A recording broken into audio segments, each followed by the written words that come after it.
displace us. Good morning, ladies and gentlemen, and happy Juneteenth. My name is Fred McGee. That's spelled like Fred as in Flintstone. I can be reached at the following email address: fmcgee, that's F as in fabulous, M as in Mike, C as in Charlie, G as in golf, H as in hotel, E as in echo, E as in echo, at montopolis.org. I'm the author of the book Austin's Montopolis Neighborhood, and I'm the president of the Montopolis Community Development Commission and a proud member of our neighborhood association and contact team. We're gathered here today on Juneteenth, a very important Texas celebration day, to bring to the attention of the public, and especially to our elected and appointed officials, some concerns, the backdrop for which we've chosen, the historic Montopolis School for Negro Children, really illuminates.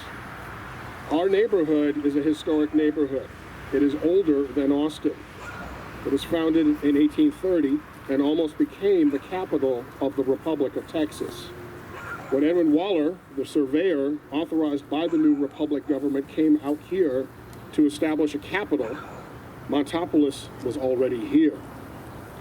We're concerned today, in Juneteenth 2020, because after we emerged victorious in a protracted battle to preserve and protect this property behind us, not just the building, but the surrounding landscape as well, Austin's real estate developers, aided and abetted by various forces both inside and outside City Hall, have once again, in a coordinated fashion, targeted our neighborhood for rapacious real estate speculation. There are now upzonings galore in our community again, many of them concentrated on the street behind this building, which is Kemp Street. If you go over to that street, you'll quickly understand why real estate developers want to densify this area. It has some of the best views of downtown of any properties in the city. These people, many of them, the ones that are affiliated with Ron Thrower of the Thrower Design Group, wouldn't even come to our contact team meeting to answer questions. At this point, they're just playing straight politics and aren't even bothering to show up to speak to the community in which they are seeking to develop their property. So we're here to say today that we take objection to this, and we have some demands of our planning commissioners and our city council, who are the people who will be voting on these zoning change requests on the part of these developers. Namely this: our community is extremely historically and environmentally sensitive. It is under attack. We already have the highest concentration of commercially and industrially zoned property of any planning area in the city. We guard our single-family zoning, our SF3 zoning, very jealously for this reason. We are a community of families. And that's the type of development that we seek to prioritize in our community. So with that, I'll turn it over to my friend and colleague, Susana Almanza, and I hope you'll have some questions later. Thank you very much.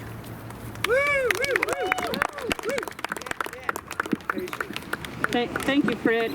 I'm Susana Almanza, and I'm president of the Montopolis Neighborhood Plan Contact Team and the Montopolis Neighborhood Association. And we're here to send a message on this very historic day, Juneteenth. We want to honor our ancestors that came before us and the people who are now working on the struggle, because Black lives does matter.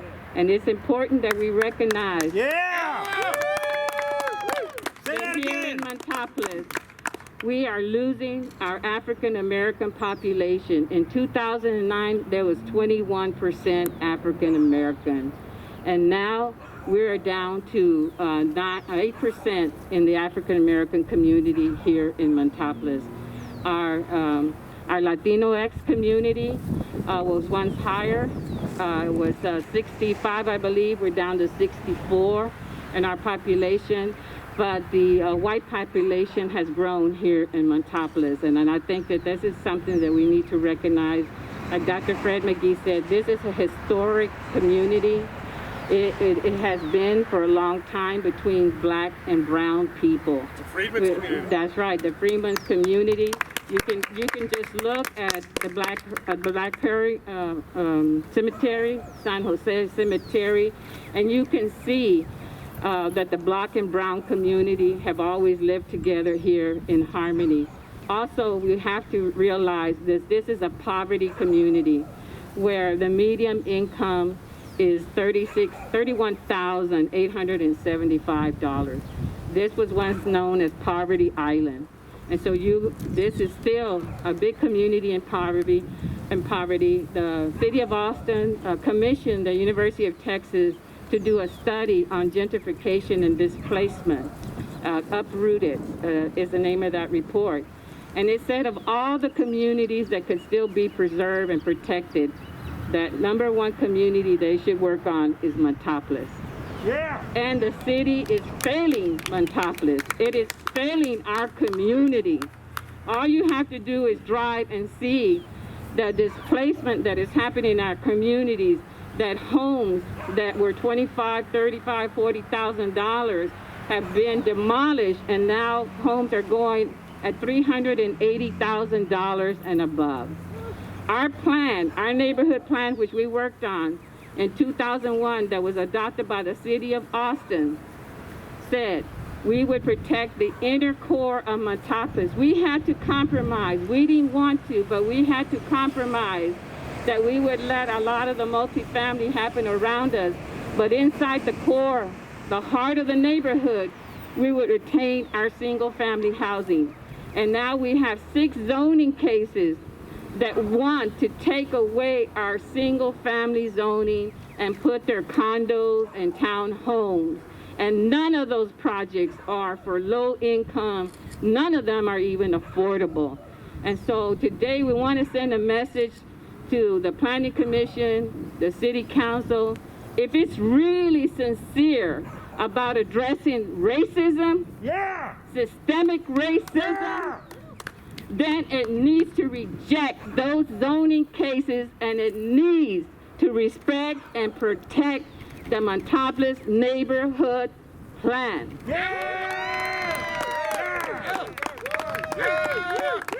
And with that, I want to turn it over to Nelson Linder with the NAACP.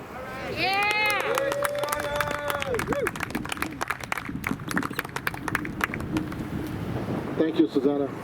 Nelson, Nelson, Linder, Linder, President Austin, NAACP.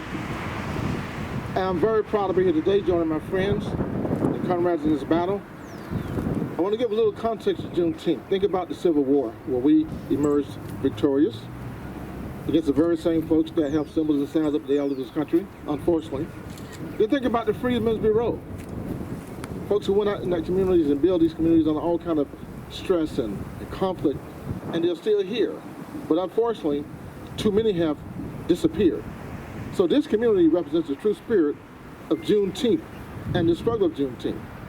But unfortunately, the very folks who run this city downtown and all their lip service don't recognize or even appreciate what this represents. It's bigger than just a holiday or a protest.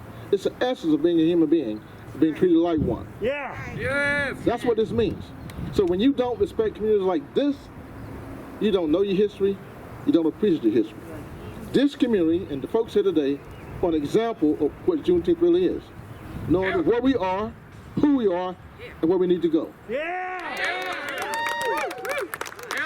Ironically, we have 2 almost contradictory movements: historical preservation and gentrification.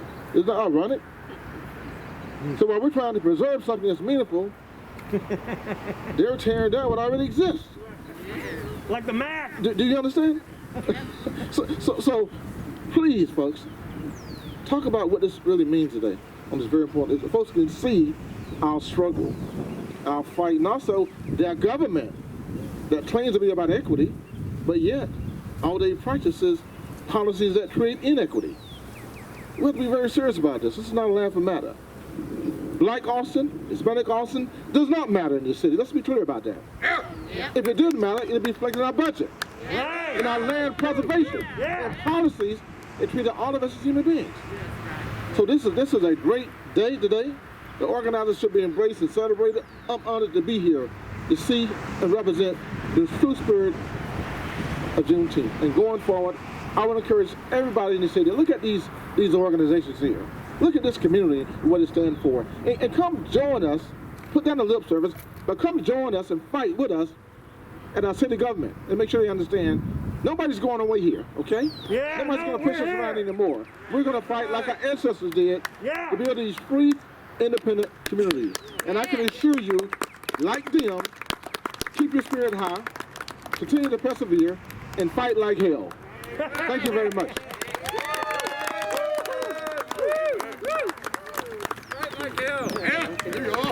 And now I would like to invite Frances Acuna. She was a major plaintiff that took on the city of Austin in the Land Development Code.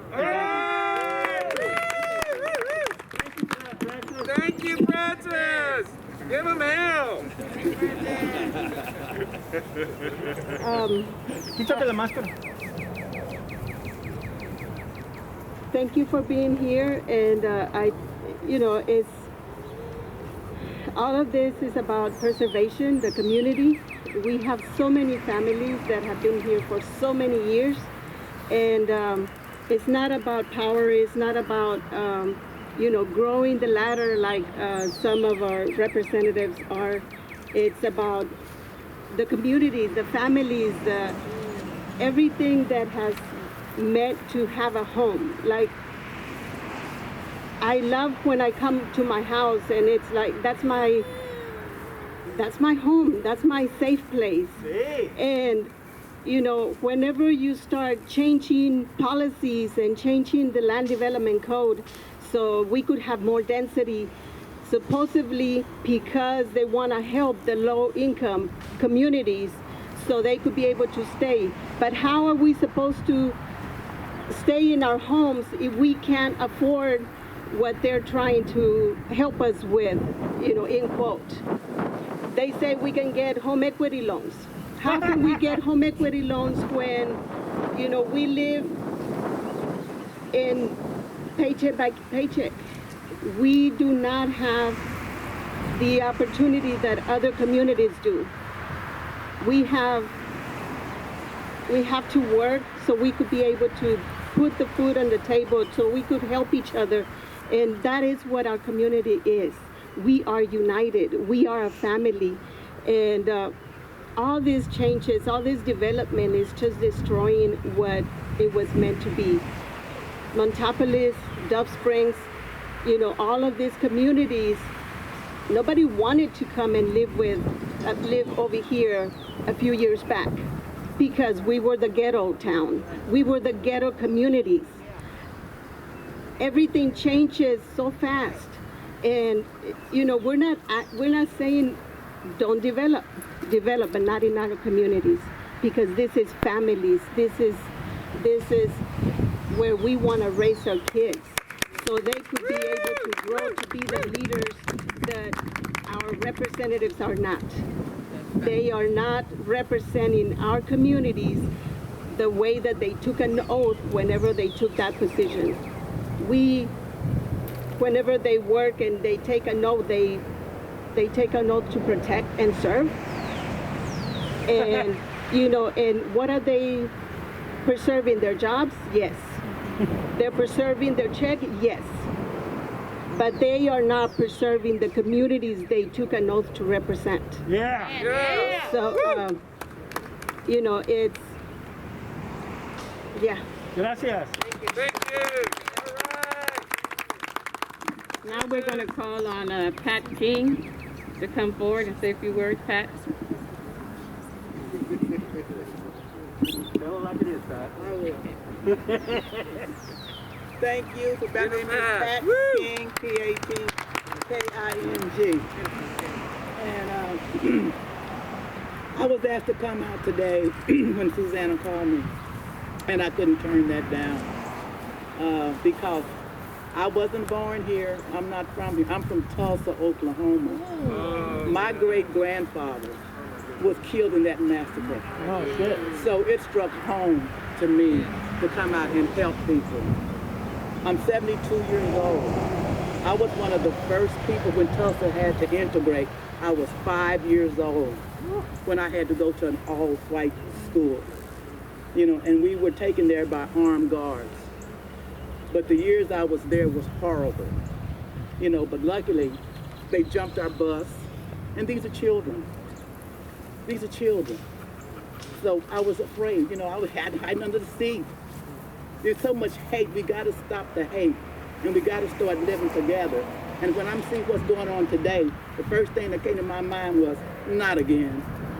Not again. Not again! Not again. Not again! Not again! Not again! Not again. So we got to save this property. We got to save our history, you know, because we're here. We're not going anywhere. Yeah! You know, and this country was built on our backs. Yes! On the backs of Latinos, on the backs of blacks. Yes! We built this country. That's right! Okay? So I have very vivid memories. I've been through it. I've lived through it. And I'm saying, let's not do it again. Not again. Not again!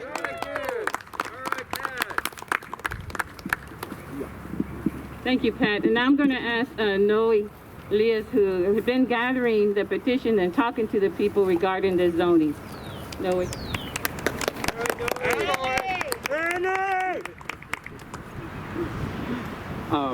I'm just going to reiterate what everybody has said. Spell your name. Oh, sorry. My name is Noe, N-O-E. Last name Elias, E-L-I-A-S. I grew up down the street 2 blocks right here. I was fortunate, you know, to have a good education at Allison. I went to high school, I graduated, I built my homestead right here on 10th. And like Fred was saying, you know, it has all of a sudden become a property that is, you know, desired by many, and they're trying to develop it, densify it. But like everybody said, we're a family. We're trying to, you know, raise our families here, and it's difficult. My wife and I are teachers. You know, we, you know, how much, you know, we get paid. We get, you know, we're trying to, you know, pay our taxes, everything, all of our bills, and it becomes difficult every day, you know. And so we're trying to preserve this community, you know, the way that I was raised here. I want my kids to be raised here, you know, to grow up and become leaders. Yeah! Like Unya said, you know, like become you. leaders in the community. Thank you.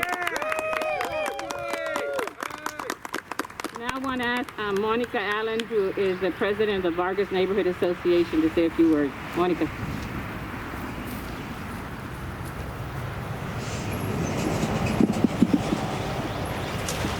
Good morning to everybody. My name is Monica, M-O-N-I-C-A.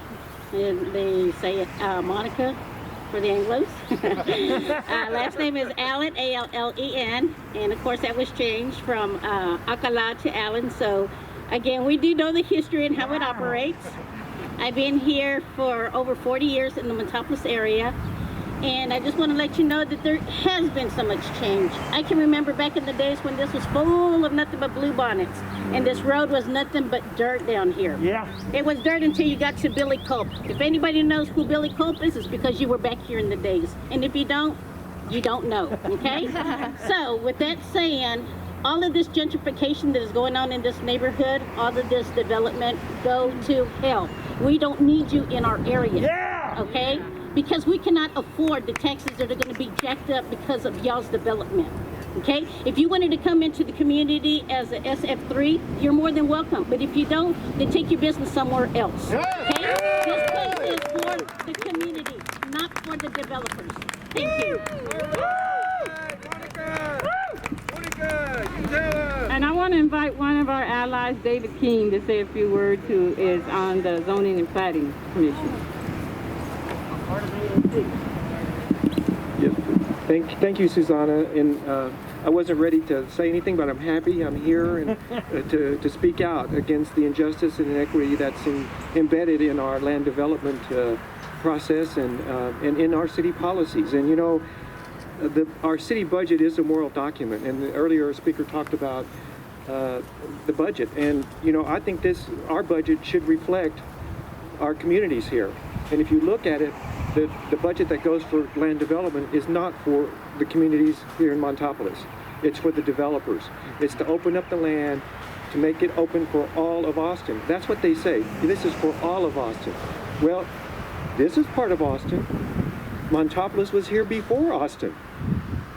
But look, Montopolis is being pushed out. The communities here, the families here are being pushed out. So it's not really for all Austin.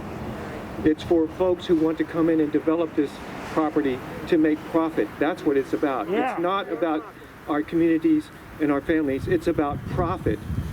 And built into this system is inequity. You know, our representative, my representative in District 5 is Councilmember Ann Kitchen. And, you know, we need to hold all of our representatives accountable. Yeah. And, you know, all of them, you know. And so I'm holding my representative accountable. I'm encouraging her to understand these issues and to support the community here. And the way we show support is not by developing the amount of existence. It's about investing in the families that are here now. Yeah. That's what it is. So I think our budget document is an immoral document. It has been an immoral document for generations, forever, because it's built on white supremacy. It's built on white supremacy. And the white people out there, you know, I'm white, you can tell I'm white, you know, and I am speaking out. I'm doing what I can, and I need to do more, and I will do more. But the white people of this city must step up and stop being silent. Yes. So that's what I'm calling for, Yes. is white people speak out against the inequity. Yes. And what are you going to do, white people, to release some of your white supremacy? Yeah. Why give that up? You should give that up. And what does that mean? That means that we're going to address the fundamental inequities in our government, our local government, our state government, and our national government. That's one thing it means, among many things. And what that means is that we need to elect new people. And you know, I have to be careful about what I'm saying, but I see that we have a 10-1 system here that was supposed to address this inequity. That was one of the fundamental reasons why we did 10-1, right? Isn't that what we were told? That's going, but look what we get. More inequity, more injustice. So that's not working either. We have a new opportunity here. We're going to redistrict again. So we need to speak up about this and change this system because it's not working. It's not working. We see the displacement, the willful displacement, even though they know about it. And you know, another thing that's running down the railroad track as fast as possible down our transit corridors is Project Connect. Yeah. And you know, they know this very well, that transit-oriented development creates displacement. It puts pressure on people that are already there in those transit corridors that are supposed to be redeveloped for them. Right. But what happens is those families, those low-income families, get pushed out. Then we get all this investment, and then they can't afford to come back in. People who are displaced, businesses and communities that are displaced from transit-oriented development, most of them never come back. So this is a false narrative that we're hearing here, that we're doing this for all people in Austin. We need the transit improvements, we do. But we need an investment in displacement prevention. That's what we should be doing. Well, our displacement prevention budget and this city budget should be at least $200 million and focus in the Eastern Crescent and Montopolis. So that's what I'm calling for, is an anti-displacement budget of $100 million, $200 million, let me correct that, $200 million. Some real money here, focused. And even that is not enough. As you know, $200 million is a drop in the bucket. It's a drop in the bucket, but if they would commit $200 million to prevent displacement of families who are already here in the Eastern Crescent, that would show, I think, a more moral document. Thank you. And our last presenter is Janie Rangel. She is the board chair of Poder. Janie. Thank you, Sana. Thank you all for being here this morning. My name is Janie, J-A-N-I-E, Rangel, R-A-N-G-E-L. And let me tell you, these people that are here, I want y'all to know and pass the word along. The Planning Commission, they're downtown. You know what? We got our own plan, though. So we go out there, we're going to show up there with our plan. Pick up that phone. This is my plan. Another thing is that you talked about the 10-1. We have not seen District 3 Sabino Renteria, if he had been here, he's never been to any one of these, but I guess because he's on Holly and not over here, I guess it doesn't matter, but it should, because when it comes time to vote, we need to get somebody that's going to actually support us and be there to help us. Otherwise. Get him out! You know, we need to get him out.